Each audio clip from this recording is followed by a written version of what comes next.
We're getting the video going, so it should activate here in a couple seconds. You're live. We're live. No, I don't wanna go to, it's with. Okay, Heather, I have 2 signed documents for you. Todd, you need to sign the one. And, Okay. yep, we're gonna get going here in 2 seconds. Need my cheat sheet.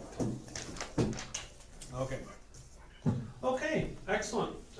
We've got Councilors Rab, Waring, and Holliday, and our Chief Financial Officer, Corinne, and we have Craig here in-house. Okay, so it is May 19th, 6:30. We are going to reconvene our regular business meeting. We started at 5:08 today, had an in-camera session, and recessed at 10 to 6, and we are reconvening now at 6:31.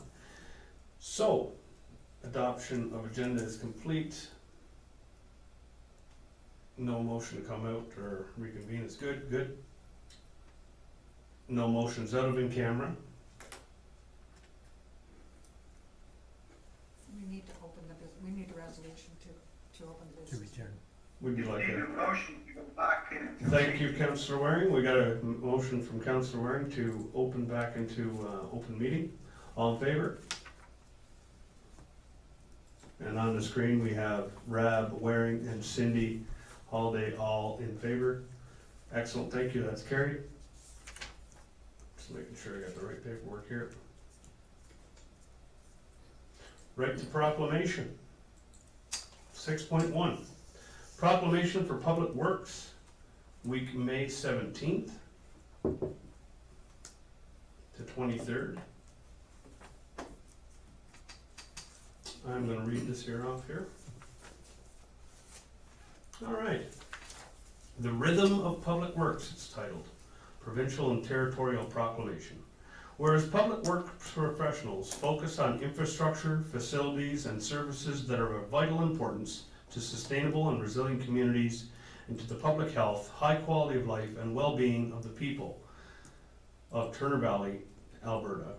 And whereas these infrastructure, facilities, and services could not be provided without the dedicated efforts of public works professionals who are engineers, managers, and employees at all levels of government and the private sector who are responsible for rebuilding, improving, and protecting our nation's transportation, water supply, water treatment, solid waste systems, public buildings, and other structures and facilities essential for our citizens.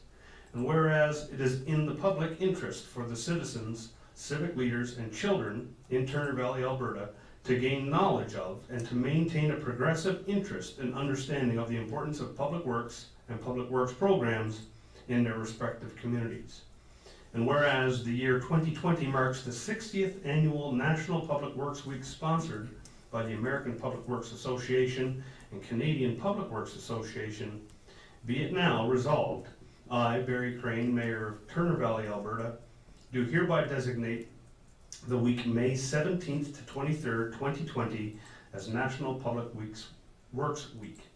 I urge all citizens to join with representatives of the American Public Works Association and Canadian Public Works Association and government agencies in activities, events, and ceremonies designed to pay tribute to our public works professionals, engineers, managers, and employees, and to recognize the substantial contributions they make to protecting our national health, safety, and quality of life. In witness whereof, I have hereunto set my hand and caused the seal in Turner Valley, Alberta. May 19th, 2020. Excellent. Congratulations, Craig. You have 1 week to really live it up now. It's the ultimate. I think there's a competition. I don't want you to get voted off the island first, okay? You're representing Turner Valley in this, so we want a top 3 placement at least. All right. Excellent. Okay, moving on. So there we go. Thank you. Any comments from council? No? Good. Excellent. You'll have to forgive me here a second, guys. The computer's doing a little flip-saroo on me again. Okay, I think we got minutes here to adopt next. Yes, adoption of previous minutes. May 4th. Can I get a motion for that? We got Wilkie. Wilkie, any corrections, errors, or omissions on there that you see? Nope. Anyone at home? Cindy? Yeah, go ahead. Yeah, it's under my motion, under old business, item 15, so page 8 of the package. 15, yeah, resolution 20-050516, it's the one on the Shrek asset management plan. It just says pursing asset management plan, it should be pursuing. Just a minor spelling error, but it does somewhat change. Okay, you just wanna say it again, just the area that it's at? Yeah, so under old business, which is section 15 of the agenda, Okay, page 8 of the council package. It's resolution 20-5-5-16. got that, Heather? Yeah. Okay. All right, so adopt, Pursuing an asset management plan. Okay, perfect, thanks. so as That amended, wasn't good. Councilor Wilkie? Yep. Okay, excellent. All right, thank you for double checking that, Cindy. All in favor? And we've got Rab, Waring, and Holiday. Excellent, thank you. All right, moving on.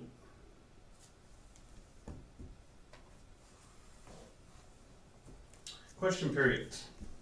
At the start of every business meeting, we have a 15-minute section of time dedicated to the public to ask questions of council or administration, or to even voice any concerns.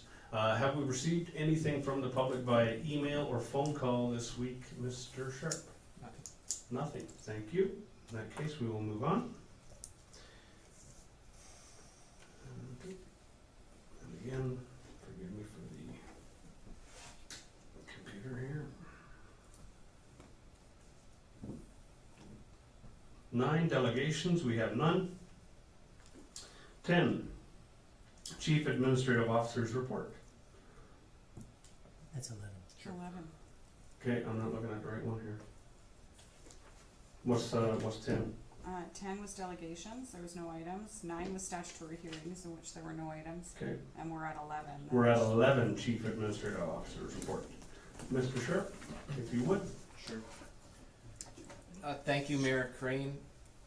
Just a quick update for you, COVID update on some recent changes that the province has implemented. It seems as this is a constant state of flux and information is changing on a very regular basis, we certainly just want to re-emphasize to the public that they need to continue to go back, check our website, which will tie them to the Alberta Health Services website and all the relevant and most current information around COVID facilities, guidance and regulations from the province. Just specifically a couple of changes that came about late last week. The province has modified its gathering restrictions, and it is now a restriction of under 15 or under for indoor gatherings and under 50 for outdoor gatherings. Now, of course, we need to maintain distancing through all of that, and we're asking the public to still use all the common sense that they use, wash their hands, maintain their distances, and do their best to continue doing what got us to where we are, which is a very modest response to, or a strong response, modest effects of COVID. In the new guidance, it indicated that playgrounds and other outdoor spaces could reopen. They're leaving that with municipalities to make that decision. But league or organized play, i.e. Any sort of bookings that we would take with any of our facilities, are still not allowed. Special events are still not allowed till the end of the summer, and we must of course ensure distancing at any time when we have groups coming together. The other thing that we've seen is a continued strong emphasis and responsibility placed on employers through the OH&S legislation to protect staff. So in addition to asking the public to comply with distancing and other regulations of the province, we have an obligation as an employer to make sure that we don't put our employees in any sort of harm's way. So that's something that's in the forefront of our mind as we consider what to do with our facilities and whether we consider to reopen them. I'll touch on that in just a little bit. And of course, we're continually monitoring the situations as they change, what seems to be daily or weekly. All municipalities are in the same boat. We've done a good job as municipalities sharing ideas around what's next, and as we gradually reopen in the province, not just business but socially, we're paying close attention to what our neighbors and others are doing successfully. So we continually ask the public to check back for the latest of information, because it definitely is not stagnant. Although the circumstances change quickly, the recycle center will continue to remain closed for the time being. The pool must remain closed as per provincial regulations. At best, pools and other recreation type centers will not be allowed to open until stage 3, as it's currently written right now. We don't have any timeline on what and when stage 3 will be. The special events are still not permitted. And playgrounds and outdoor recreation is being evaluated in Turner Valley and around the province. So the province has said municipalities can consider reopening, but really it's left up to the municipality, and it's a very complex scenario around how and when we would reopen those facilities. Obviously, there's an onus on the municipality to make sure that residents are complying, that equipment stays sanitized, that we're monitoring and encouraging and enforcing social distancing. And so, for small towns, that's quite an undertaking to make sure that, if we are going to go down that road, the resources are applied to that. So there's more conversation that needs to be had. With that, I'm working with Mr. Beaton and our Director of Emergency Management to determine what, if and what that would look like for Turner Valley, and we'll come back to council with a recommendation. Also, it should be noted that the campground, pool, and special events are due to come back to council on June the 1st for further evaluation and decision, and so we'll make sure that we have that conversation around playgrounds and outdoor recreation facilities at that time and ready for council as well too. That's all I had for this evening here. Okay, questions, comments? At home, Cindy's good, Waring's good, Rab is good. Okay.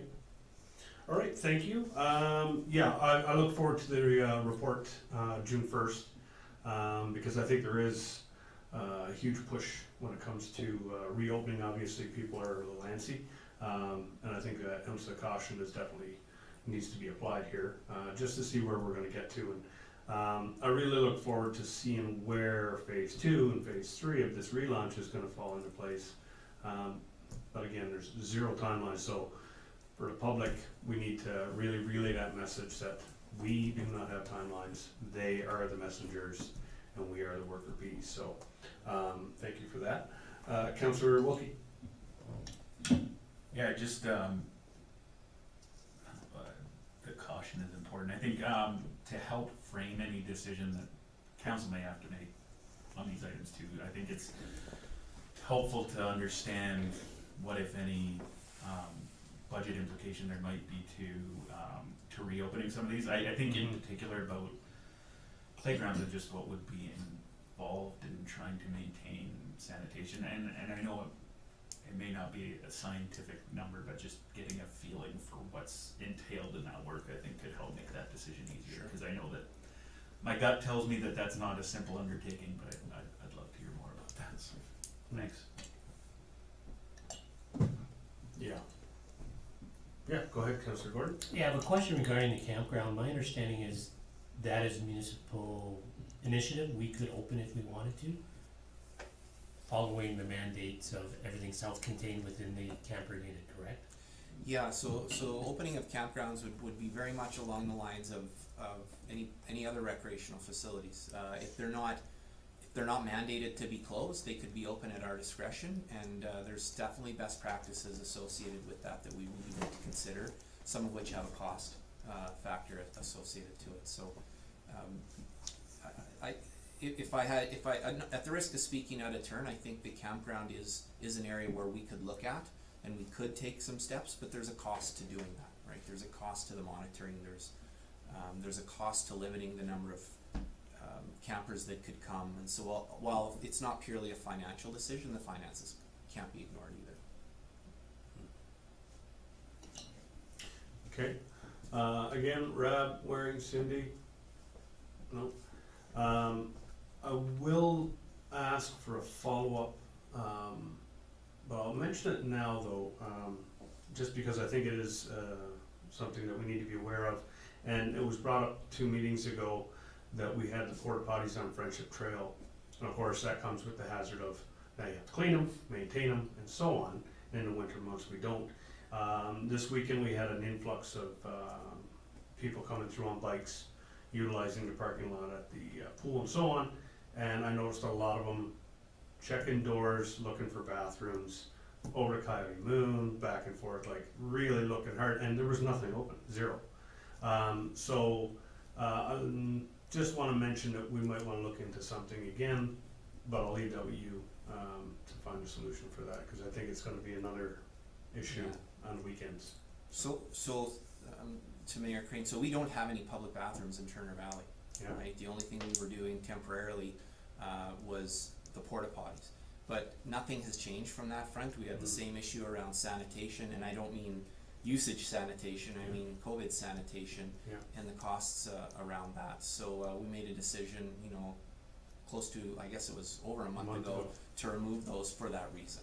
So much like anything else, if council wants to provide that service to visitors and guests when they come around, there's a cost to that. Yeah. And much like playgrounds, we probably couldn't leave the porta potties much more than a couple hours at a time without sanitizing. So But I guess I bring it up, so when we get that report, maybe have that included with a financial as well, basically. Councillor Hamilton, and then we're gonna move on. I understand that there's a COVID health risk in regards to porta potties, but there's also a very other real health risk by not utilizing the porta potties, and I think that's what Mayor Crane is getting at, that ultimately they're gonna go somewhere, and I'd rather know where they're going than not. So if there is a small price to pay for that, or I don't know what the price is, maybe it's not small, but if on June 1st when we are visiting all these things, if we could talk porta potties again, I think that is a good idea. Okay, we're gonna move on, to 11.2, the finance Needs a and motion to corporate, accept. well, I'll do that. 11.2 will be under finance, or chief administrative as well. I think that you need separate Separate, motions sure. for this because this is the Q1 report. Councillor Rab, motion. Okay, Councillor Rab gives a motion to adopt the chief administrative officer's report. 11.1. All in favor? And that's carried. Rab, Waring, and Cindy, all thumbs up, good. Okay, moving on to 11.2, the finance and corporate services Q1 2020 financial report. Mr. Sharp, I'll let you lead this, and then I believe our chair of finance, Councillor Holiday, is gonna comment as well. sure. So this evening we have Ms. Middleton, our manager of finance and corporate services, on hand to answer any sort of in-depth questions that Councillor Holiday can't answer, but as the chair of the committee, I'll turn it over to her to run through the report. Excellent. Councillor Holiday? Just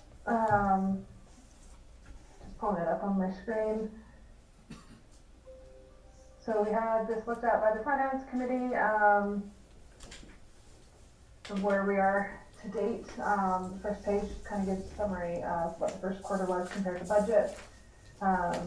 Second page has if you look on the first page, it has a little note beside anything significant, which are then explained in the notes.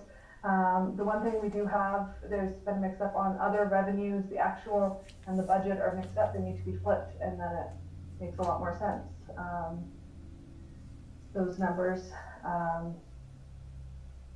but a lot, main differences, obviously, COVID related issues, less conferences, as well as the change in the planning department were our major differences.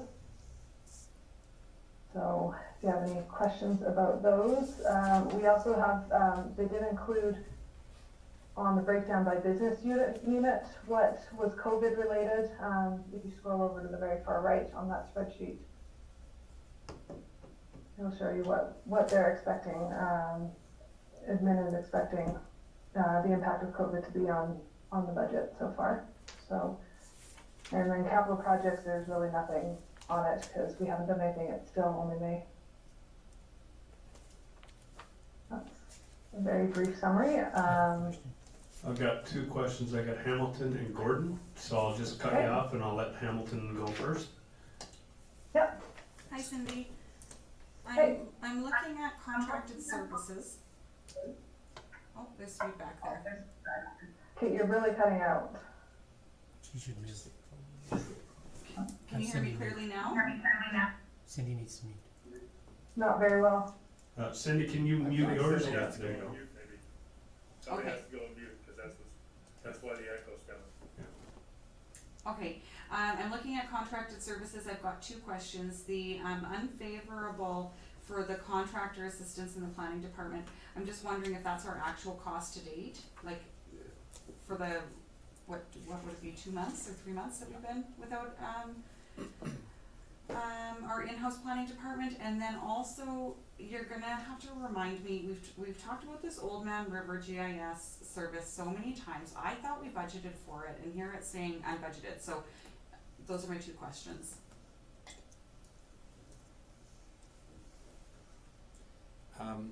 Do you want me to field that question, Cindy? Yeah, well, I can if you want. Go Yep. ahead. Those were definitely ones that came up during the committee meeting, so we have answers for those.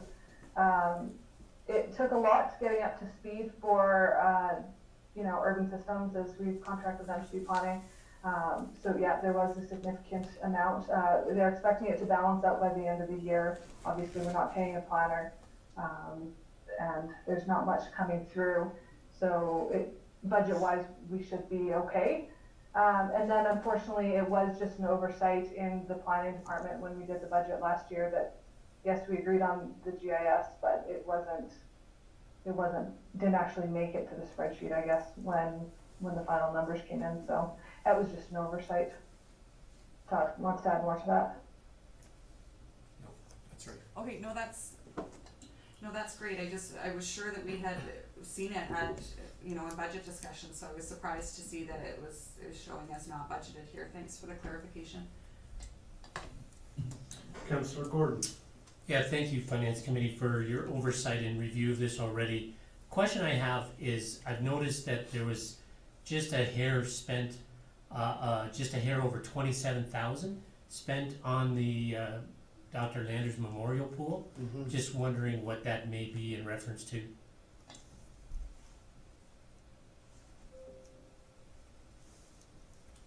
Ms. Middleton can answer that.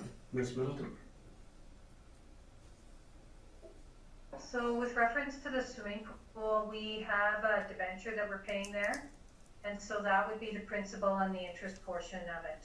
So that would be the most significant cost that we have to date for the swimming pool. Follow up then?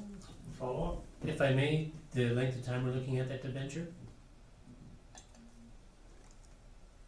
Pardon me, I didn't hear your question, Councillor Gordon. Yes, sorry. How many years will that debenture be outstanding? I can answer that for you by the end of the meeting. No, that's fine. Thank you. I'll find the information for you. I still think we have a number of years remaining. Okay, thank you. We've got Councillor Wilkie. I've seen this already, just a question for Corinne on the capital projects. I know there was a few things that went out to tender, when we saw this at Finance Committee. Just curious if there's any updates subsequent to that. Have we actually, accepted any proposals, or are those still outstanding? Just any updates that are relevant.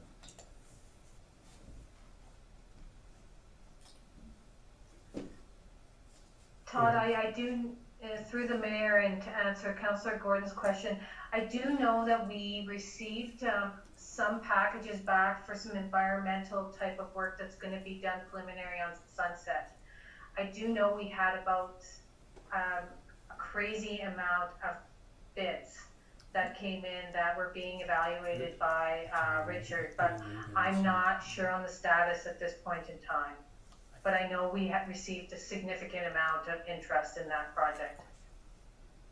Excellent. Councillor Gordon? Yeah, if I may follow up on that question, this goes back to the discussion we had with deferring some of our capital projects for next year. And I, at the time, talked about leveraging the situation, hoping that we would see people hungry for work. You may not be able to go into specifics as far as numbers with those tenders, but we have seen more people tendering, looking for work. Are we expecting to see a significant savings due to the nature of people hungry for work? I can answer that. Yeah, go ahead, Tom. So, after checking in with Mr. Beltran today, the project manager, I think we had 16 or 18 bids on that work. Wow. Sometimes that's not uncommon, right? But certainly we're hopeful that the bids will be competitive. There was a range. This isn't a big contract, by the way. Yeah. This portion is not a big contract. We're talking $5, $6, $8, $10,000. That's all it is. But if the number of bids are any indication, we're hopeful that will continue throughout the project. Yeah.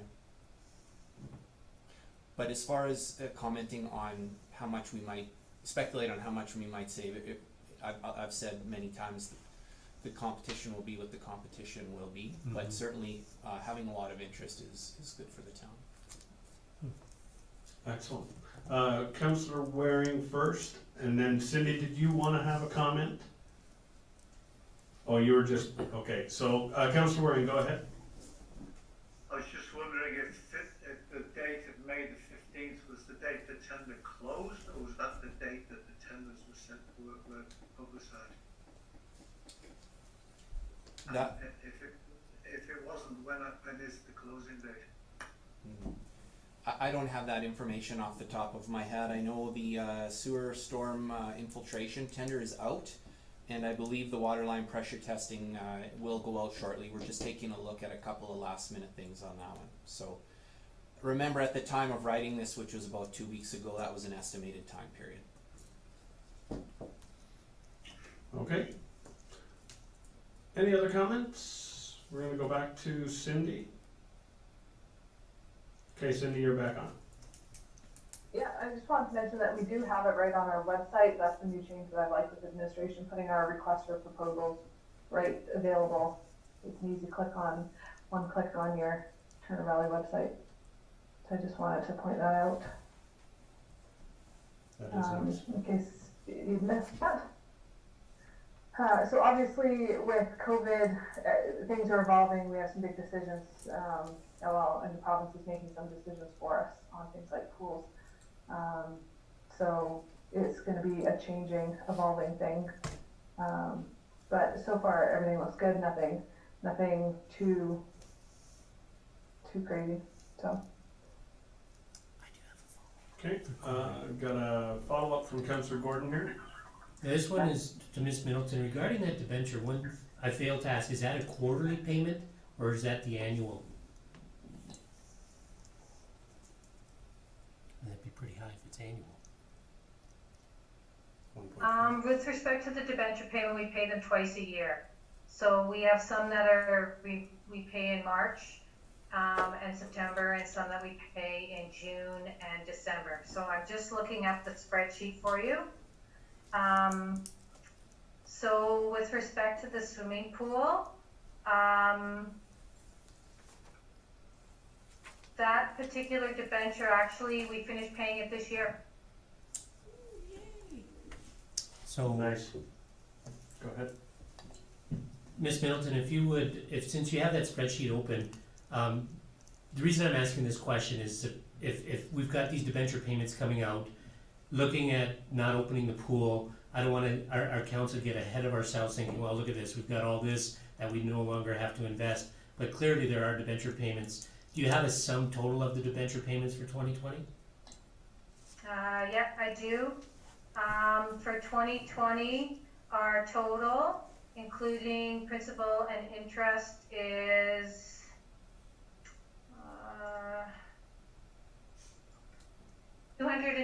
just under 203,000.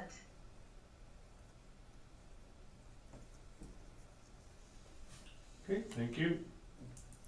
So that's gonna be an You're office welcome. without revenue. Okay, any further questions for the finance report? Councillor Halday, go ahead. Continue on. Just want to say, it's important to look, you know, as far as what administration is projecting, for savings if the pool doesn't open. That last column on that, breakdown by business unit, you know, that there'd be a net $100,000 on the pool. It's not the full amount because of that debenture, but that's, yeah, you need to just be looking at that final column. No, that doesn't add up. Yeah, Councillor Holiday, if you could clarify that for me, looking over at the 2020 budget, the actual expense would be 254,000. And if we Yeah. have 202,000, that's the remaining debenture or the debenture payments for the year? Cause that wouldn't add up then. Yeah, it's probably best to get the numbers, you know, the breakdown on how they came up with, the calculations and that, you know, for the COVID impact, and the exact amounts, probably best by email Okay, to get the numbers in everybody's head. Okay, Mr. Sharp. Sure, just, if I could, through the mayor, just a little bit of, just to back up a little bit on what you're seeing. So there's a few things Councillor Holiday's commented on. The first is the, roughly $100,000 or so projected surplus at the end of the year. That's a snapshot in time based on all of the things that we see happening today, and some assumptions that the pool wouldn't open, that special events wouldn't take place. And the actual amount attributable to the pool is less than that. We have carrying costs of the pool that will happen whether we open or not. Debenture is one of them. We've got some other insurance payments, a little bit of wage that's attributable to the pool and that sort of a thing. So when we come back in Q2, we'll have a better idea of what's going to happen for the remainder of the year. But as you see it today, that's the projected surplus based on what we know.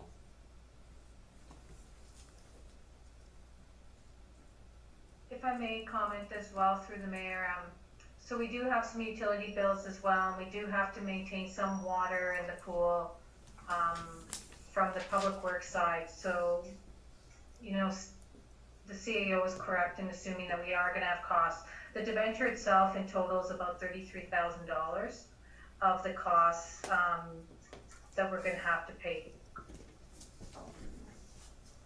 and that's the annual cost, Corin? Thank you. Okay, Councillor Hamilton. Jonathan, the 203,000 for principal and interest on debenture for 2020 was like total debenture payments, not just the pool. Yeah. Oh, okay.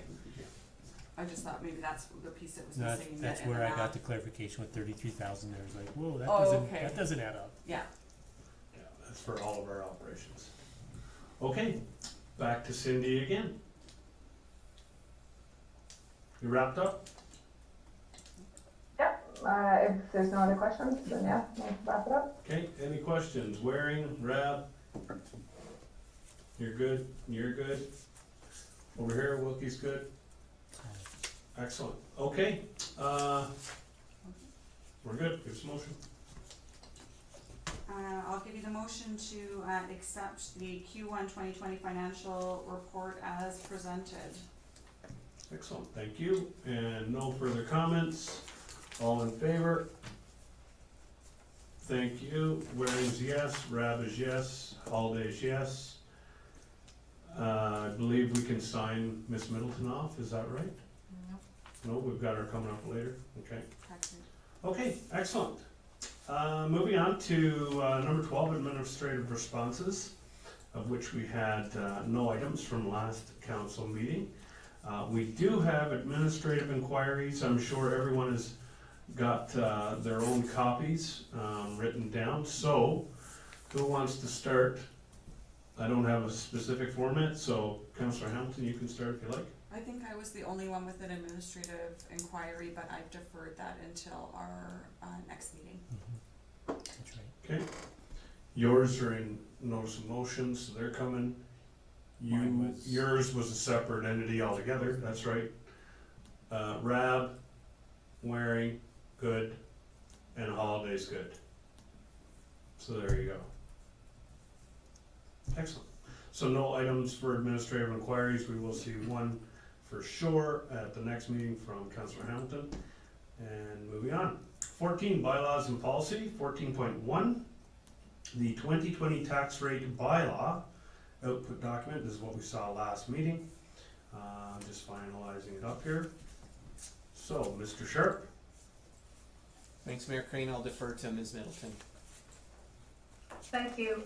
So through the mayor, to take us through, the purpose of this bylaw this evening is to go through the third and the final reading to the 2020 tax rate bylaw.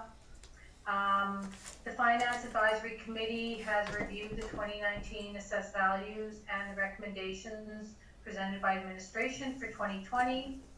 As it stands, the Finance Advisory Committee requested the 2020 tax rate bylaw based on maintaining the residential mill rate at 7.6666 and to reduce the non-residential rate to 8.17999. Through these changes to the non-residential mill rate, it would result in a tax deficit of $57,394, which is going to be funded through the Tax Stabilization Fund. There has been no other changes to these rates as well. We have the education property tax requisition rates at residential at 2.55 and non-residential at 3.75, and the West Wind's requisition rate is at 0.12554.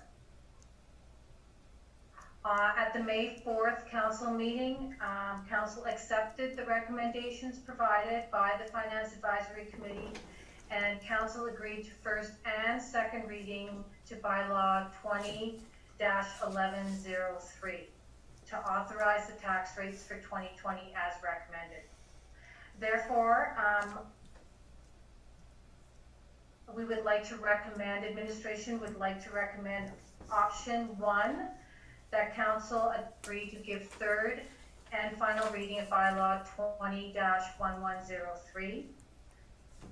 Otherwise, provide alternate direction to administration. Okay, thank you.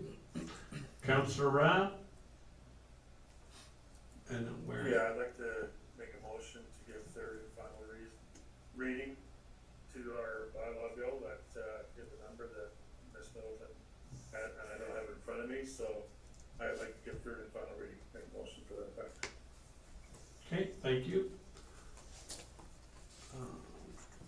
20-10, That's 11. sorry, bylaw 20-1103. Councillor Rabb gives motion to adopt third and final reading. Any comments? Waring. Councillor Waring, go ahead.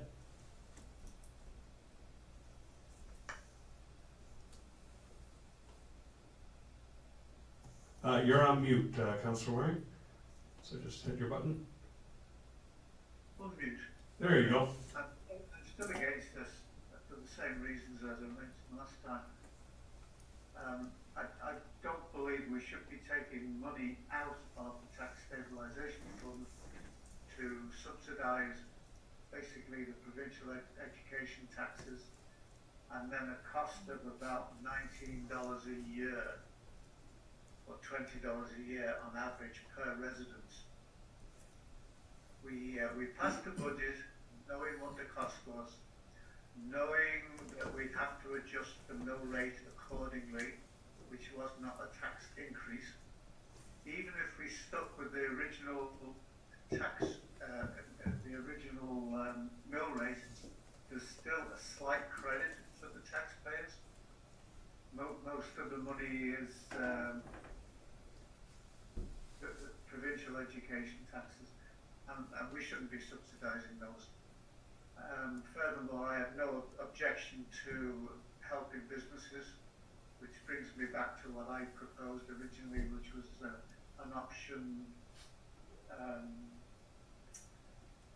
option 1, no change for residential, and option 2, increasing the residential, so it was the same as last year, and then option 4, which was reducing the non-residential mill rate, which I believe is, when we're going on and on about COVID and all the problems it's creating. Well, this has been well covered by the government financially. Anybody who's got problems in businesses, anybody who's employed at the moment who's got problems, they're being looked after. I don't see any reason that we need to take money out of the stabilisation fund at this time. Okay, thank you. Councillor Hampton. John, sorry, I'm just curious, you said that, if we left the mill rate the same for residential and for non-residential, that we would have a slight decrease, but I don't see that. I think that if we kept things the same, we would have a deficit of 44,000. So is your request that we increase the property tax rate? I'm just not sure we're on the same page. Yeah, we increased the mill rate for residential property, which is resulting in giving the same basic tax, property tax, as we agreed to in the budget. Therefore, there would be no property tax increase. It would only be a change in mill rate. And then if we wanted to do something for the businesses, which again, I don't know if we have to, but okay, then we could possibly reduce them. But what concerns me is how much of this subsidy that we're doing is going to the education. Education is supposed to be a straight pass-through. It's not supposed to be subsidised by the municipality.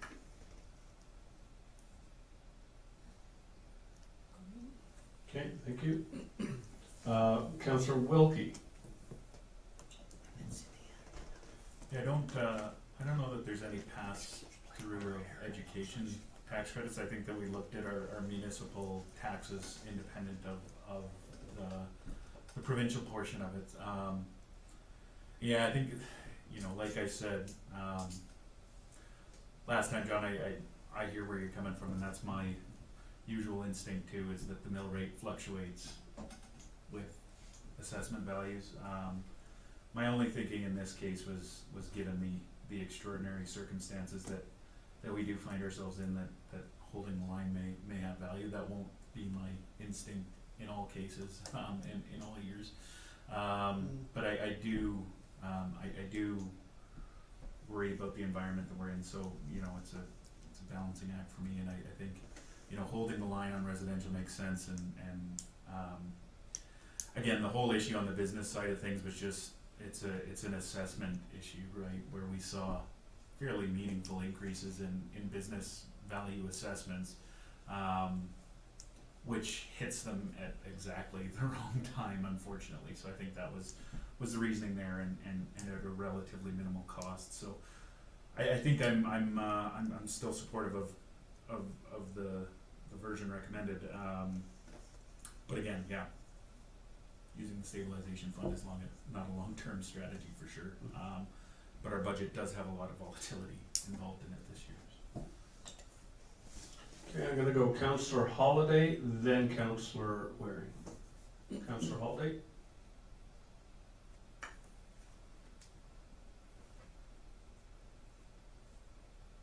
Councillor Holiday? You're on mute. Yeah, okay, there you go. Yeah, sorry, my computer was glitching too.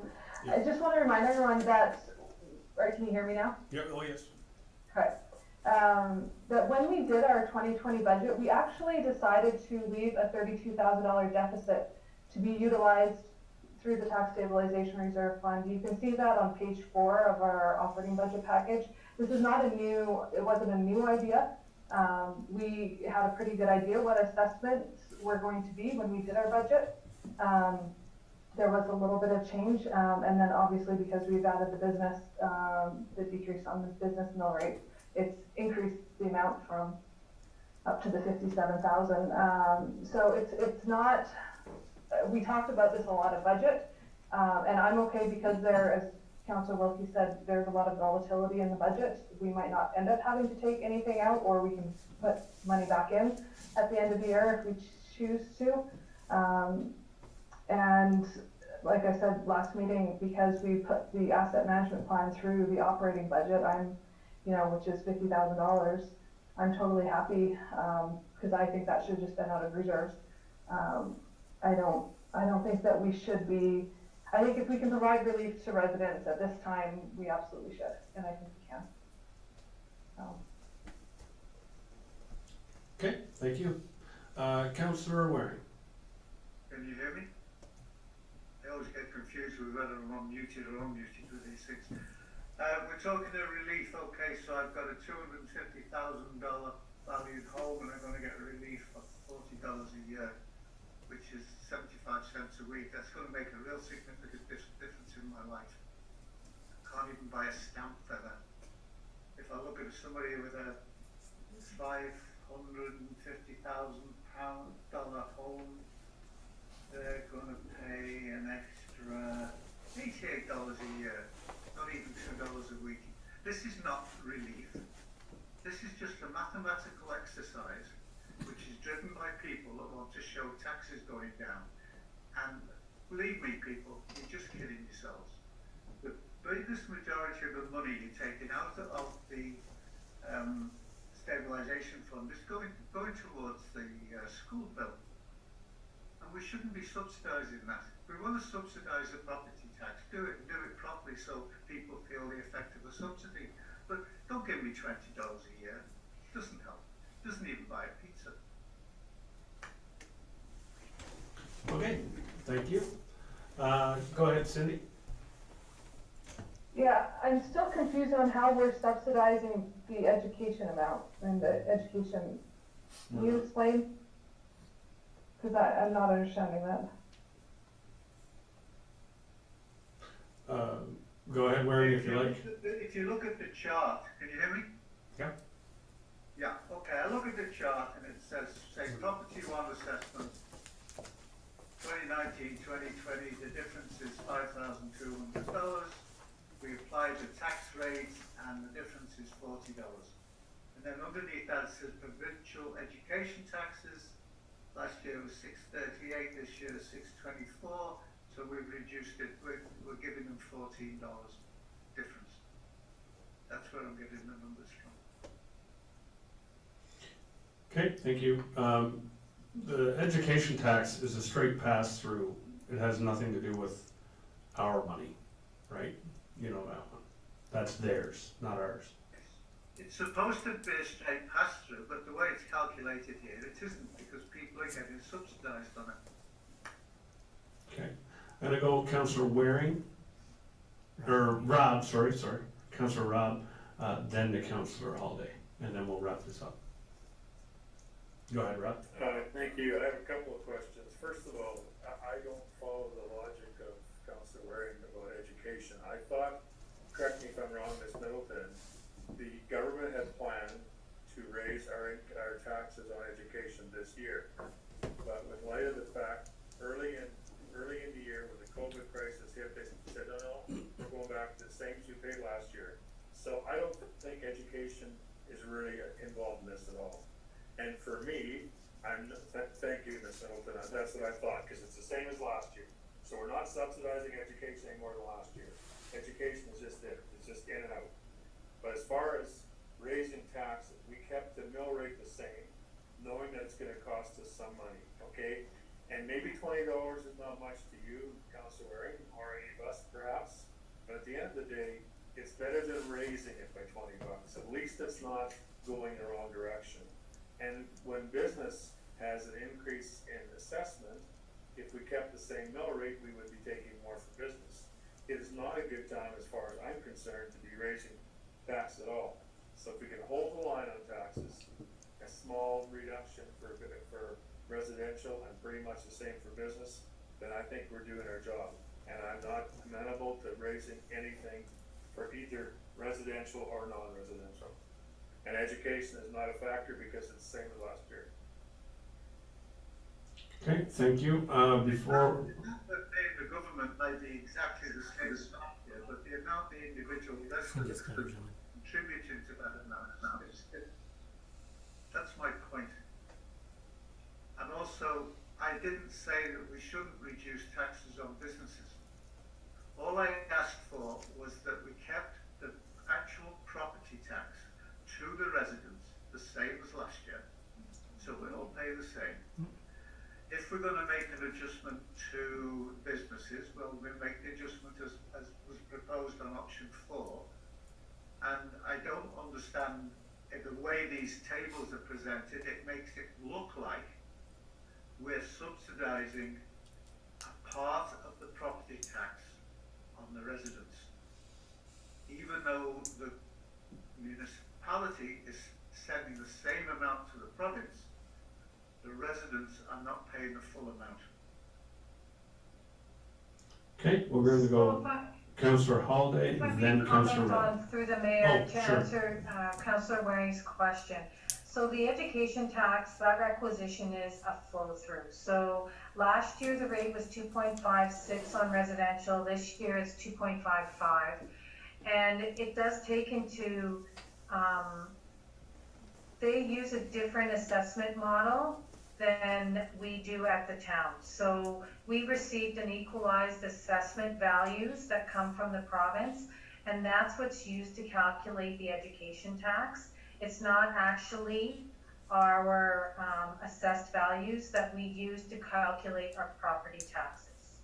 So when we do the modeling, we base the modeling on the change in the assessment values, but in fact, overall, the values that are used for school and education taxes are slightly different than our values. Not significantly, but they are. Okay, Councillor Holiday, then Councillor Rudd. Yeah, I'm just wondering if we've got an issue with, looking at this. If you're, that $14, going back to Councillor Waring, we're expecting that the provincial education tax amounts to be going down for residents. So they'll get a $40 savings from us and a $14 savings on their provincial education amount. So that's $54 on that average household, $250,000 household. So that's, dinner out at a local restaurant once a year, I guess. That's a couple of pizzas, Holiday. So so I just want to clarify, they're not getting an increased educational tax that then they won't see the decrease that we're giving them. We're seeing a decrease on the provincial education tax as well. Okay, thank you. Councillor Rudd. And then we'll have Councillor Hamilton, and then we're gonna have Councillor Waring. So Councillor Rudd, you're up. Just a quick comment. I am not interested in raising the mill rate this year. If we wanna have the same on life residents, we need to raise the mill rate. I don't think in the year of the COVID crisis and what we're in right now is a good time to raise anything. So for me, I think keeping the mill rate to where it was and taking a little bit loss, I'm good with that. I'm not at all interested in raising the mill rate for residents. Thank you. Okay, thank you. Councillor Hamilton? I agree. I'm in favor of option 1 as presented by administration. And I think I'm hearing you, John, and understanding where you're coming from. Thinking that there's maybe uncertainty coming in, next year, and then maybe we're gonna need that tax stabilization fund, and maybe assessments are going to be taking a hit. There's so much uncertainty happening right now. My feeling is that we've got to do the best that we can with the information that we have when we have it, and this is sound to me. I love that we took a look at the business tax rate and that there is a reduction there, and moving this $57,000 over from the tax stabilization fund is really allowing us to do that, and at the same time it's allowing us to keep our mill rates the same as last year. So to me this is a win-win, and fingers crossed, and hopefully we're in a lot better place next year, and we'll cross that bridge, I guess, when we get to it. So thanks to administration and to the finance committee for your work on this. Okay, Wilkie or Gordon, any comment before I give it to Waring? And that's gonna be wrapping it up. Okay. All right, Waring, your final say? I still believe we're getting all upset about a mill rate that doesn't mean anything. All it means is how much money you're paying in property tax. The option of increasing the mill rate didn't increase your property tax. It's still lower than it was last year. So I'm afraid changing the property tax is not an increase on tax. Sorry, the mill rate is not an increase on property tax. Depending And, on. I mean, you know my feelings. I'm going to vote against it, and that's fine. Everybody else will vote for it, and it doesn't mean I don't appreciate the work people have done, but I just don't agree with the logic. Sorry. Excellent. Thank you, Councillor Waring, for voicing your opposition and giving us things to think about. So that's all part of the process, and I really appreciate that. If we have no further comments from council, we're going to put it to the vote. Okay, so for third and final reading of bylaw 20-1103, as motioned by Councillor Rabb, all in favor? And all opposed? Waring. Okay, so that's 6-1, so that's carried. Oh, sorry, 5-2. Sorry, I didn't look down here. Sorry about that. So there you go. 5-2, so that motion's carried. And thank you very much. Thank you to admin for working through that. Ms. Middleton, thank you. And thank you to the Finance Committee for doing some background work and vetting that and helping the businesses and so on. So, yeah, really happy that we held the line. Moving on, old business. 15.1, solid waste, garbage pilot project, staff presentation. Mr. Sharp. Mayor Crane, this evening we have Craig Beaton with us, our Manager of Facilities and Public Works, and he's going to walk through council a short outline of what the pilot project will look like starting June 2nd. Okay, excellent. Council at home, Waring, Rab, and Holiday, I can see you on the side screen up here now, so if you do want to talk, same thing, raise your hand, I'll mimic your motion, and then I'll call you in. And you can see the presentation at home. Give me a thumbs up if you can see it on your screens. Excellent, okay, good. All right, Mr. Beaton, that is by far, I'm gonna say, the top quarantine haircut I've seen so far. That was an expensive one. That was a very expensive one. Took me all of 15 minutes. Yeah. I'm letting my fluff just kind of. I'm in competition with Wilkie over here. He's going for one of these Moose commercials, but I am just waiting for barbers. yeah. You guys know that they did open. I know, but mine didn't, and I don't trust. There are others, Yeah. just I'm saying. gonna go to the Beaton's Barbery. Yeah. It comes with a coffee and a buzz. Just done. Okay, we'll hand it over to you, sir. All right. And thank you for coming and spending some time with us this evening. Well, thanks for having me. So our current operational practice, as we probably all know, the garbage truck comes around once a week on Tuesdays and Wednesdays, depending on which neighborhood you live in. The program is scheduled to change as of June 2nd. So on June 2nd, the program will go to a 1 day per week for the entire community. Yeah, sure, go ahead. And currently, the town of Turner Valley and Black Diamond share a single garbage truck, and they work their routes on Thursdays and Fridays for the remainder of the week. The pilot program. Sorry, I'm just going to pull my own notes. Looking off to the left side is a little distracting.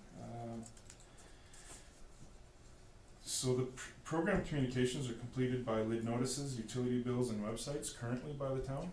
And complaints, concerns are all handled in-house by myself. They come through the front desk and we address any concerns that are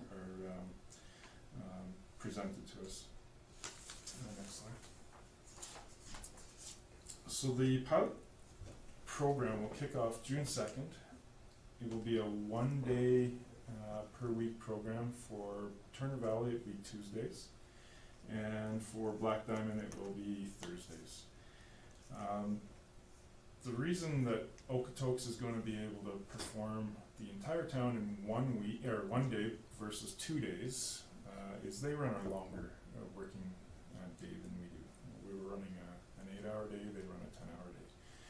We split the town up, not because we couldn't do it all in one day, but because it was putting us, it was stressing it was putting pressure on our team to try and absorb it all in one day, whereas we had the luxury of doing half one day and half the other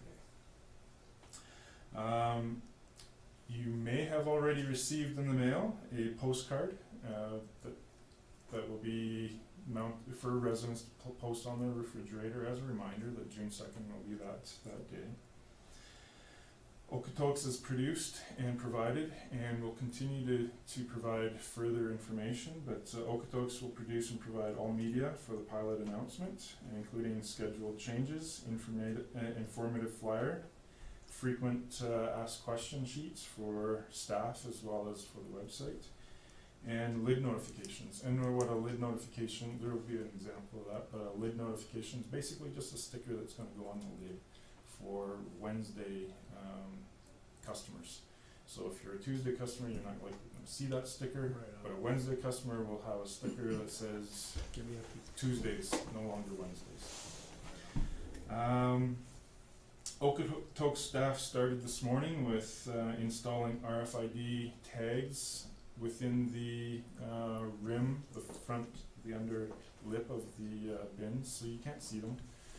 It's literally a piece of paper about 4 inches long by about ½ an inch wide, sticks onto the inside, you can't even see it. Seems to be a lot of misunderstanding about what that RFID will do. It is not spying on us, it is not weighing your garbage, it's not informing us of anything more than that bin belongs to that house. So that when the garbage truck comes by, it picks up, it records that it was picked up with a photograph and a digital log. So to be clear, then it's not monitoring for assault weapons or anything that Trudeau wanted? No, or bodies. Okay, good. And we had a resident that We made a went joke. We went there, that's right, we went there. The operator route familiarity by Ride Along will occur next week, so for Okotoks staff to become familiar with our current routes and practice, they will ride along with our operator as a passenger for the 2 days. Good.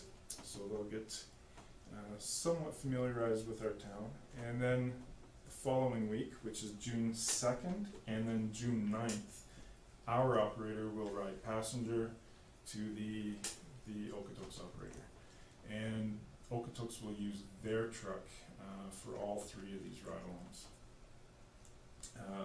The reason being is their truck has more has technology to read the readers and record the readers.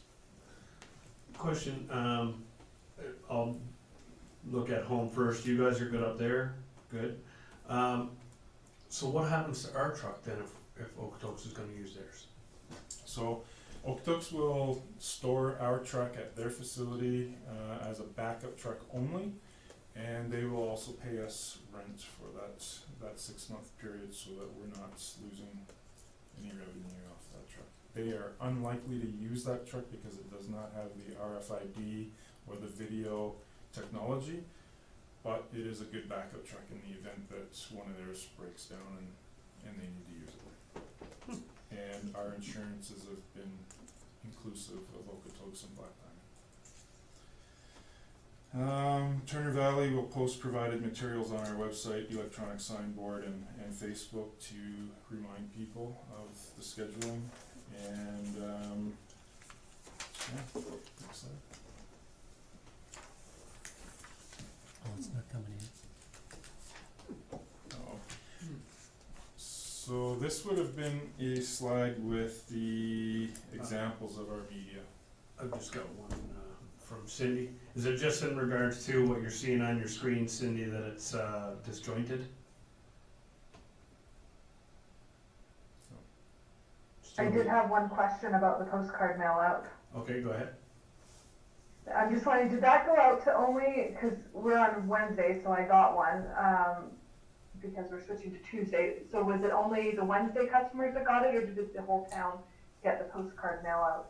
I'm just wondering, because if anybody else in this town is like me, even though you're supposed to have it out at 7 a.m., I know dang well exactly what time he's going to be here, and so I am often rushing it out right before him, and I'm assuming all times for the Tuesday customers are going to change.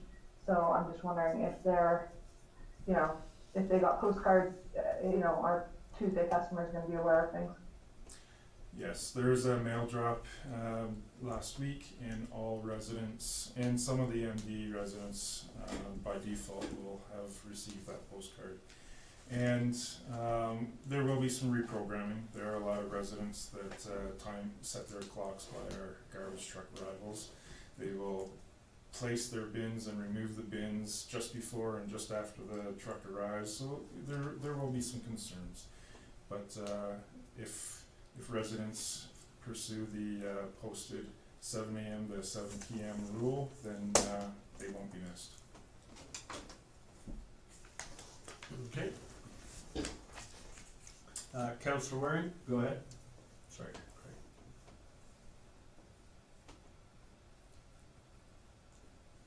You're still muted. There you go. Could you just remind me again, when are they putting the stickers on the bins? Stickers will go on bins. May 26th, May 19th, or sorry, May 20th and May 27th. Okay, thanks, because we don't put our bin out every week, but once every 3 weeks, so I'll have to make sure we do that. Yeah. So they'll be out for 2 weeks putting those stickers on. Councillor Rapp.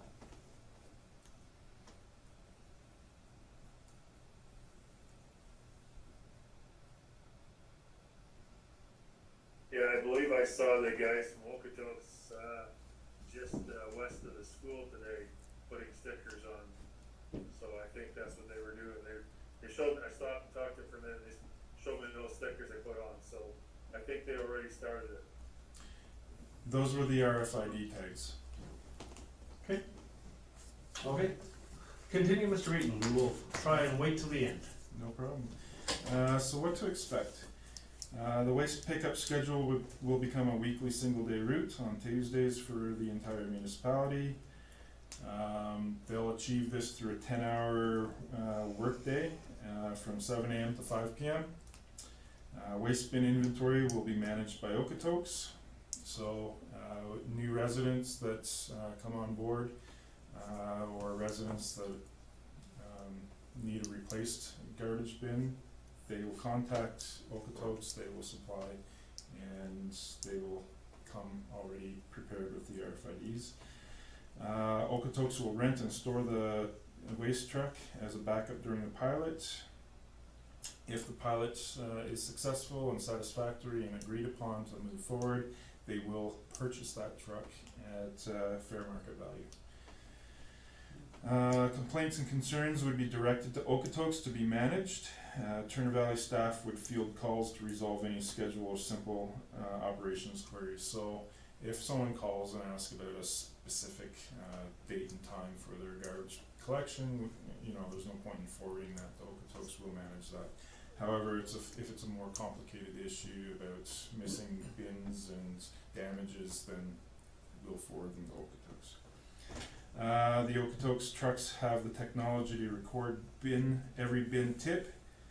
They take a picture as the bin's being tipped, and there's a forward-facing video camera that records the route as they travel. So when a resident calls to say that they did not have their garbage picked up, they simply go to the program or software, it pops up and it'll show in real time that bin was or was not actually picked up. So it will eliminate the current process in which if someone calls to complain, we don't have any backup.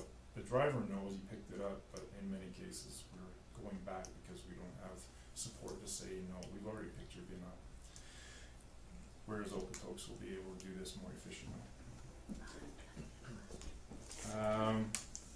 Software is available to Turner Valley to track and identify any route or pickup issues. So I've already been given a username and password to access the Okotoks software that they use to live track their pickups. So I'll be able to also GPS track and see where the bins, where the process is at. So if I get a simple call from a resident in the early stages, the bin hasn't come by yet, I can actually look on the software and know where the truck is and be able to say, well, it's probably been an hour away. Exciting Wednesday. Yes. Tuesday, Tuesdays, right? And then Okotoks would manage repairs and distribution of waste bins. In conclusion, Okotoks will potentially relieve Turner Valley of admin time and direct costs associated with bin distribution and repairs, staff time and management, truck maintenance and life cycle, fuel, insurance, advertising, and customer service. These would all be pushed over to Okotoks to manage. The waste pickup service will become more efficient with tracking and statistic capabilities, so we'll know how many people we're picking up every single day, every single week, and we'll be able to provide statistics. Unfortunately, or fortunate for the residents, no, we do not know how much garbage we're picking up, we only know that we're picking them up. Operational savings and efficiencies open the door for further curbside services that Okotoks already supplies to their residents. Operational excellence will not be compromised, but hopefully enhanced. Waste program changes directly relate to two items 2 and 3 on the strategic priority summaries list, and an RFP will be presented to council for continuation of the waste program in November, nearing the completion of the pilot. Excellent. I got 2 questions and then mine. So we're gonna go Gordon, then Wilkie, and then myself. Oh, I think I might do it. Thanks, bud. Yeah, thanks for this report. A couple of questions I have. The first one about what to expect. With the fact that the truck is able to record every bin and every bin tip and eliminating the false pickups, do we have any data that shows how often this might be occurring currently? And then my second question, with the fact that it can record every bin tip, could we look at prospectively charging for every bin tip? Because there are some residents who've said, you know what, we only need to put ours out twice a week. Why wouldn't we realize the savings there? So is that a potential that we could look at down the road? Great question. So in answer to the first question, I'll answer the last question first. Yes, we could probably pull a report to identify frequent users or non-frequent users, and that should certainly be a report that could be provided for discussion. Sorry, just to repeat on the first question. Sure. If you have any current data, how often people are calling up, we've missed it, you missed the tip, and Go back. then you go back, and how often would that happen in a month? We're not actually recording those, but they do frequently happen. Every week we get somebody that takes a bin after we've dumped it, runs it across the street, or we've had callbacks, maybe not necessarily because they've been tipped, but because they missed the time. They know that the truck comes by at 9 a.m. and rather than have the bin on the curb at 7, they try to get it out just before, and our truck was a little early that day and they missed it. So we end up going back to pick those up, versus the technology will tell us whether that bin was there or not. So we'll give the data exact going forward. Yeah, I wonder if I'm almost tempted to make a motion that we have that data presented in the review in December. For how many, if there's how accurate that recording is, because there's been many people on Facebook that have said, I only need it twice a week. Oh, wow, I need more, I need it every week. So if we can give an incentives for recycling, reducing the amount that gets put into waste by giving them, we're gonna charge per tip. You do 2 tips a month, this is your charge. You do 3 tips a month, whatever it might be. Just different incentives to encourage people to reduce and recycle potentially. Could we just have an email to that effect sent out as a request first, and if we need to request it specifically, then Yeah, I we can can do do it it as for an June. admin inquiry. Yeah, I don't think we need any direction from council. Yeah. Craig's taking notes, and as That's he what I'm works thinking. with the evaluation piece of this, Yeah. he'll make sure he relays that to. Yeah, that'd be great. Councillor Wilkie? Councillor Gordon, at least one of mine, how often this happens, so that's great to know.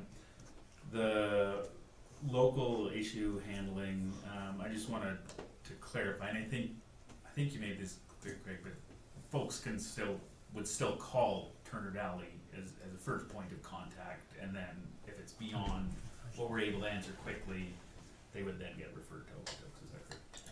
That's correct. So we would handle any just queries about the service as efficiently as we can. If they're a little more complicated or deeper into specific Okotoks operations, then we would forward them on. And or if they're more complaint driven around the service, whether it be damage to their bin, not full dumps, because that happens. Stuff sticks in the bins if they're overpacked, or winter it freezes. We could forward those calls for return pickups to Okotoks. We're not gonna lose our local point of contact, we don't have to dial in and wait on hold for an hour and all of that jazz, so. No, we don't want to disregard our customers. Yeah, okay. Okay, I've got two quandaries. One is tonnage, related to tonnage. So obviously we're Tuesday. They're going to be picking up all the Turner Valley on Tuesday. What's their identifier at the landfill to make sure that it's a Turner Valley vehicle? Because everything's marked Okotoks, and sometimes if you ever went to the dump as a contractor, they just give you the wave and they mark you down. So now we've got a regional system in play. What's the key indicator that we are a Turner Valley pickup? We're not going to get charged because an Okotoks vehicle went through, and you know where I'm saying. So what's the process there? Well, that's the convenience of being a partner to the landfill commission.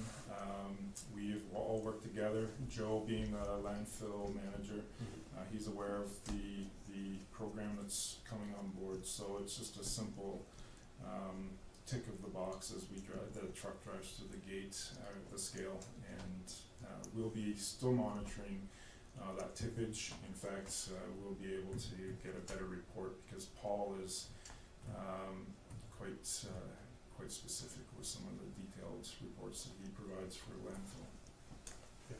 So I guess I think you kind of answered it. So on Tuesday, for example, if there's Turner Valley vehicles being picked up and there's Okotoks is running Cimarron, two of those trucks are in the queue, what's the process to say, I'm a Turner Valley vehicle, charge my tonnage to Turner Valley, and then the other guys, you know what I mean? That's what I want. The operator will have a tag. Okay, perfect. Excellent. Okay, second question, just because we know a 10-hour day, there's gonna be the adjustments. I like the fact that one of the first things you pointed out was you will avoid the school at peak school points, which Councillor Hampton brought a couple years ago, which really worked out well. The new mapping, once it's in place, that will be the new route. So then when you get to, the truck's gonna be here at 11:15, they're not gonna change that map, right? There's gonna be a little adjustment, but then once they've got their route figured out, because it's gonna be a total different route, Yeah. then we're gonna be solid, correct? Should be. Yeah, so I don't know that they're planning to change the route too dramatically, if at all. It will become a little bit more efficient, in that the guys may make a few minor adjustments at, say, cul-de-sacs or certain communities, but all in all, it shouldn't change too much other than the period of day. So they'll start a little bit earlier and they'll end a little bit later. So yes, the new normal should become pretty evident within the first month. Now, there may be some growing pains with that because some residents will still need to be educated, and it's going to be a bit of a process, but yeah, it should be a new normal. Okay, excellent, thank you. Councillor Hamilton, anything? Waring, Brad, Holiday, any concerns?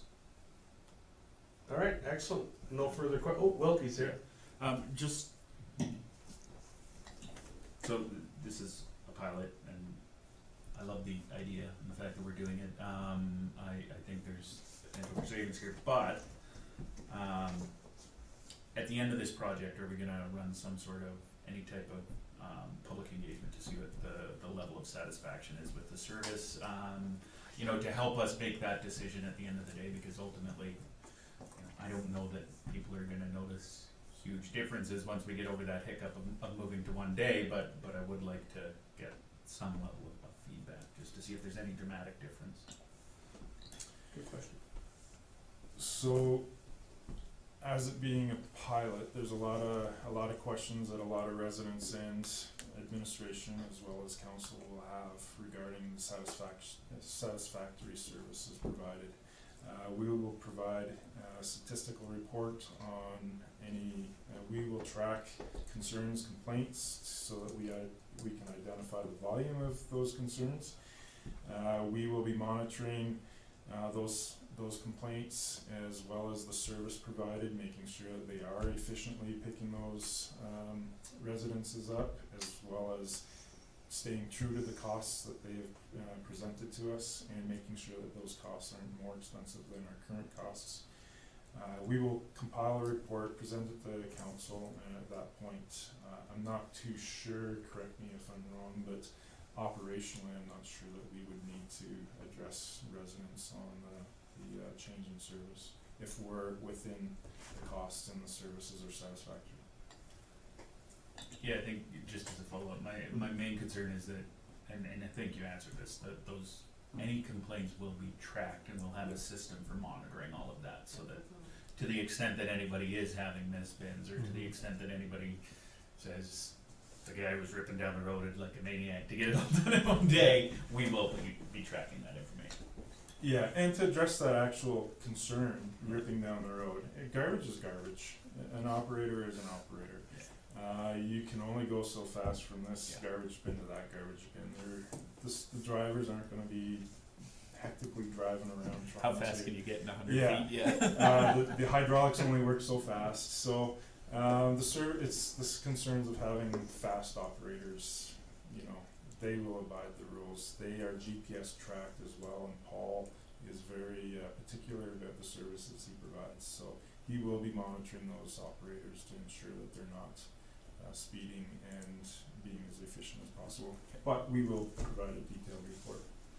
And just one more question related to, with Okotoks as a service provider, I know that my understanding, and I'll look down the table, correct me if I'm wrong, is that Okotoks has smaller garbage bins than we have, correct? Because they have the curbside recycling. When it comes to the cost of collection, is there any implication there, or you know, are we paying, I guess, our proportion of the overall operations costs divided up on a bin basis? I know that we'll have to pay extra tonnage if we have additional, but I just want to understand how that works. Is there any implication of us having the larger bins from a cost perspective?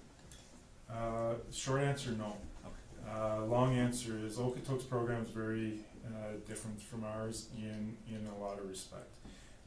They do have two, maybe even, I think it's 2 different size waste bins. They pay different value for each. So if you're a small family of 2 or a family of 5, you may need a smaller or a larger bin. So Okotoks offers those options to those residents. But it's also an incentive to force, not force, but an incentive to push residents to more recycling and compost. So they have three curbside bins, and they are very different size. And we aren't at that level of complexity yet, and I don't foresee that happening for quite some time. Like 6 weeks or something. Yeah. Just kidding. Thanks. That's interesting. Thank you for that, Wilkie. Councillor Hampton. It's a follow-up to Councillor Wilkie's question. The size of our bins was factored into the estimated cost of the pilot program, right? Like, it was estimated based on our size bin, not on Okotoks. That's correct. sizing. Okay. All right. No further comments. While I have you, I'm gonna give credit where credit is due, because as many people came up to me and said, wow, council really had a great idea putting all those garbage bins out around town. I had to hang my head and say, yeah, it wasn't our idea. That was Craig's. And so I'm gonna give you some public credit here. Like, it is fantastic to see these bins filled to the top. There might be some wrong stuff in there, but boy, has it ever been a hit. Like, so my neighborhood, it was filled in 4 hours. I said, that's okay. I'll bring my little trailer around. Oh, it's full again. So it's the third time now. And I saw a lady filling it up this evening. So that was just the one in Country Meadows neighborhood. And I drove around town on the weekend. There was not one that wasn't right to the top. And everyone I bumped into said, what a great idea. Why haven't we done this before?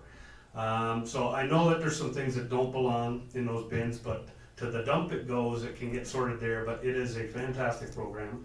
I'm really excited to see it go right to the 29th and see how much of this town gets cleaned up. And kudos to the residents for engaging it and using it.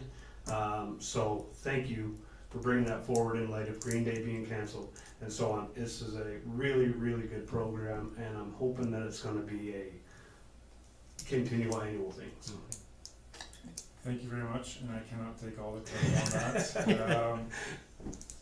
Oh, a little bit over there too? There's some assistance. There you go. But no, I won't lie, I did lose a little sleep over the weekend over the bins, knowing that Sunday and Monday the dump was closed Yeah. and how much debris would be laying on the ground. But no, in fairness to the residents, they did pretty good. So, despite some of the restricted items. Yeah, it's good. Yeah, I'm glad to see it. So I want to let you know that council's getting a lot of really, really good feedback, and that's a direct reflection of you guys. So To the earlier joke about bodies, there was like 5 rolled up carpets in the one at the Yeah. bottom of Windsor here, so that was all I thought as I drove by there. Well, I gotta say, I talked to a resident, and I talked to a resident last week, and she was concerned about the RFID tags, and I filled her in, and then her comment was, so if I throw my husband in the bin, you guys won't be able to record that? And I said, no, we will not be looking in your bins. Is there any way you could specifically record that for my residents? Because I'm a little concerned with And all if you're this. throwing the husband in the bin, throw it in Isolation. someone else's bin, not your own. You want to have a degree of separation there. Okay, we're going down the rabbit hole. Do you need a motion? Motion to accept. Yes, I'll take that from Councillor Gordon. All in favor? Thank you, that's unanimous, everyone at home as well. Thanks for coming out. Thanks for having me. Thanks again for all the hard work you're doing, and of course, it being Public Works, hey, right, you got the kudos on top, so that's good. Perfect. Thank you, sir. Have a good night. You too. Okay, we're gonna move on. That's a passed motion, good. 16.1, we have 2 notice of motions here. Councillor Gordon, you can read those off for us. And just to clarify, we don't need to make these motions. We just No need to. discussion. Counselor read it. Gordon can Just give read some it. background information, but they will go for decision. Perfect, just wanted to be clear, because I always say, let's make it a motion and vote, but that's not the case. So, ears on, go ahead, Councillor Gordon. Right on, yeah, I think the first one actually is a good segue with the community cleanup that's going on. Trying to encourage the community spirit that we have, especially during this time where we've been sequestered in our homes. So the first notice of motion deals with Bloomin' in Turner Valley competition. Community in Bloom, or Communities in Bloom, pardon me, is actually a trade name owned by a nonprofit. So we had to come up with something slightly different, and we were thinking about gardens in Turner Valley or Turner Valley boxes or something like this. So Heather and I put our heads together and came up with Bloomin' in Turner Valley. So whereas the importance of community cannot be overstated, especially in the midst of this pandemic, this event could include financial provision of plans per residential and commercial property as an incentive for our community to participate in this program. The town council could direct funds from reserves to support this event with providing different categories, which we can then present special prizes for the winner. Councillors could serve as judges, with the mayor being the deciding vote, as in providing the mayor's award. So therefore, be it resolved, administration prepare a report on the introduction of a 2020 Bloomin' in Turner Valley competition and an estimate of the cost to support such a competition. The motion is to be brought back at our regular council meeting, June 1st, 2020. All right, thank you. Sounds good. And you can move right on to the next one. And the next notice of motion deals with our service delivery regarding the removal of parking restrictions from our central business district. This has been a concern of ours, trying to make our town as business friendly as possible, as open for business, and we're laying a bit of a groundwork within this. So whereas in early 2019, council directed administration to conduct a review of the land use bylaw, this review has been put on hold as the town is transforming its planning department. However, here now in 2020, council adopted the intermunicipal economic development strategy, which includes the goals to build economic development capacity while fostering a friendly environment for new development and existing businesses. I therefore wish to support these priorities through easing the parking restrictions as outlined in the land use bylaw. Therefore, be it resolved, administration amend the land use bylaw to reflect a removal of parking restrictions in the central business district. And further, be it resolved that administration bring the amended bylaw to the June 15th, 2020 council meeting to receive first reading in preparation for a mandatory public hearing notification period prior to the bylaw receiving second and third readings. The presentation of the motion is expected to be brought forward to our next regular council meeting dated June 1st, 2020. Excellent, thank you. And like I say, there's no need for discussion or motion. Those we will see coming up in June. And moving on, correspondence, we have none. And we have some minutes, which is the library, which is my committee. So I will just quickly give you a Cole's notes. You're gonna see that we've got the little garden on the back corner by the rink, the fenced in area. That little railing's gonna come down. We're gonna put up a nice 6-foot privacy fence, and we're working on developing that little garden space. We also talked, Marigold Library Systems has done a fantastic job throughout this pandemic thus far, really utilizing the Zoom and more technologies to help as many people as they can access online.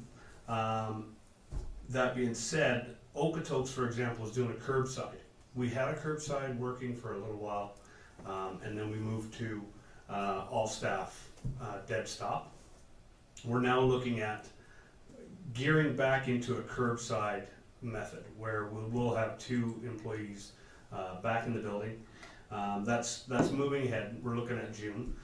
So we want to make sure Marigold system is got all the proper studies done. So there's some studies going on in the States about virus survival rates on paper, plastic. You've seen it on Facebook, and you can't trust anything. So this is the actual evidence that they're looking for, and then they'll come up with a system based on real data. Needless to say, it'll have wait times and disinfecting periods and so on for any books that you would take from curbside. So that's how that's planning to roll out. So we're looking at June, and the garden is going to be upgraded. And that's about it right now. But the library board has been meeting regularly still. I will point out that Black Diamond has sent in their requisition and Turner Valley has not. Dun, dun, dun. So we should probably send them some money. All right. Okay. It was on our Finance finance committee. committee. There you go. Yeah. So anyway, I just thought I'd throw that one in there. Okay, so that's it. So I'll give you a motion to adopt that one for information, unless there's any comments. Waring, Rab, Cindy, nothing. All in favor for information? Good. That's carried. Carried at home. And that concludes our May 19th meeting. So thank you, Mr. Sharp, for all the diligent work, and